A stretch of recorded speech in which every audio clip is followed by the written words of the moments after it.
सियावर रामचंद्र की जय। पवन पुत्र हनुमान की जय। आप सभी श्रोता जनों को मेरा प्रणाम।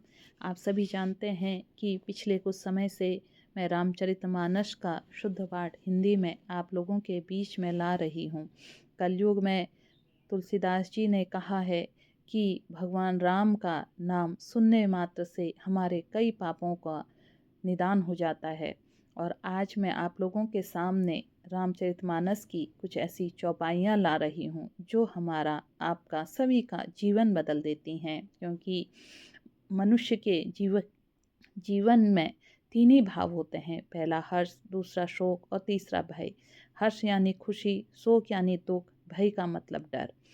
मनुष्य का जीवन जो बना है इसमें खुशी, शोक यानी कि दुख और भय का मतलब डर अक्सर सफलता के रास्ते में रुकावटें पैदा करता है।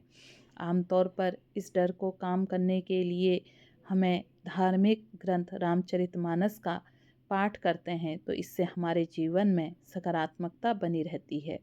हम सभी के जीवन में कई तरह के उतार चढ़ाव आते हैं। इन परिस्थितियों से निकलने के लिए कई रास्ते कई बार नज़र नहीं आते, लेकिन क्या आप सभी जानते हैं कि तुलसीदास जी द्वारा लिखी गई श्री रामचरितमानस की इन चौपाइयों के जीवन में हर समस्या का समाधान छिपा है।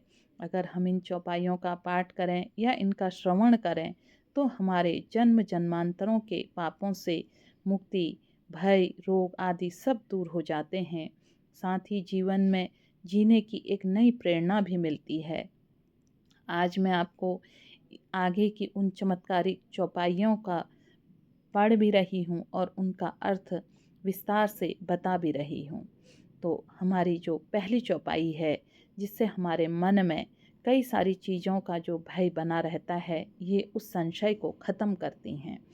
हरि अनंत हरि कथा अनंता, कहे ही सुनहि बहुविधि सब संता। रामचंद्र के चरित्र सुहाए, कल्प कोटि लगी चही न गाए। इसका अर्थ है कि हरि अनंत हैं, उनका कोई पार नहीं पा सकता है। उनकी कथा भी अनंत ही है। सभी संत लोग उस समय कथा को बहुत से प्रकार से कहते सुनते हैं। साथ ही ये पंक्तियाँ कहती हैं कि भगवान श्री रामचंद्र जी के सुंदर चरित्र का कोई बखान नहीं कर सकता, क्योंकि सुंदर चरित्र करोड़ों कल्पों में भी गाए नहीं जा सकते हैं। दूसरी चौपाई है, जा पर कृपा राम की होई, ता पर कृपा करहि सब कोई। जिनके कपट दंभ नहीं माया, तिनके हृदय बसहु रघुराया। इसका अर्थ है, जिन पर प्रभु श्री राम की कृपा होती है उन्हें कोई सांसारिक दुख छू नहीं सकता। जिन लोगों पर परमात्मा की कृपा हो जाती है उस पर तो सभी की कृपा बनी रहती है। जिसके अंदर कपट, झूठ और माया नहीं होती, उनके हृदय में रघुपति राम बसते हैं। साथ ही उनके ऊपर प्रभु की कृपा सदैव बनी होती है। तीसरी चौपाई है, अगुण सगुण गुण मंदिर सुंदर, भ्रम तम प्रबल प्रताप दिवाकर। काम क्रोध मद लोभ पचानन, बसहु निरंतर जन मन कानन। अर्थात कि हे गुणों के मंदिर हैं भगवान श्री राम, आप सगुण और निर्गुण दोनों हैं। आपका प्रबल प्रताप सूर्य के प्रकाश के समान काम, क्रोध, मद और अज्ञान रूपी अहंकार का नाश कर देने वाला। आप हमेशा ही अपने भक्तजनों के मन रूपी वन में निवास करने वाले हैं। कहूँ तातस मोर प्रणामा, सब प्रकार प्रभु पूरन कामा। दीन दयाल बृंद संहारी, हरहु नाथ मम संकट भारी। अगर आप भारी संकटों से घिर गए हैं और आप इस चौपाई का सुनते हैं या इसको जपते हैं तो आपके सारे संकटों का निवारण हो जाएगा। क्योंकि भगवान श्री राम, इस चौपाई का जो अर्थ है उसमें तुलसीदास जी कहते हैं कि हे भगवान श्री राम, आपको मेरा प्रणाम।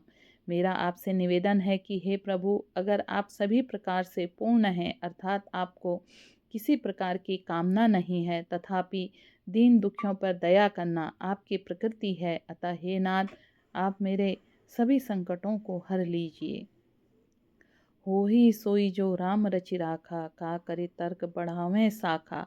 अस कहीं लगे जपन हरिनामा, गई सती जहाँ प्रभु सुखधामा। सुखधामा, इसका अर्थ है कि जो कुछ भी संसार में राम ने रच रखा है वही होगा। इसलिए इस विषय में तर्क करने का कोई लाभ नहीं होगा। ऐसा कहकर भगवान शंकर शिव हरि का नाम जपने लगे और सती वहाँ गई जहाँ सुखधाम के प्रभु राम थे।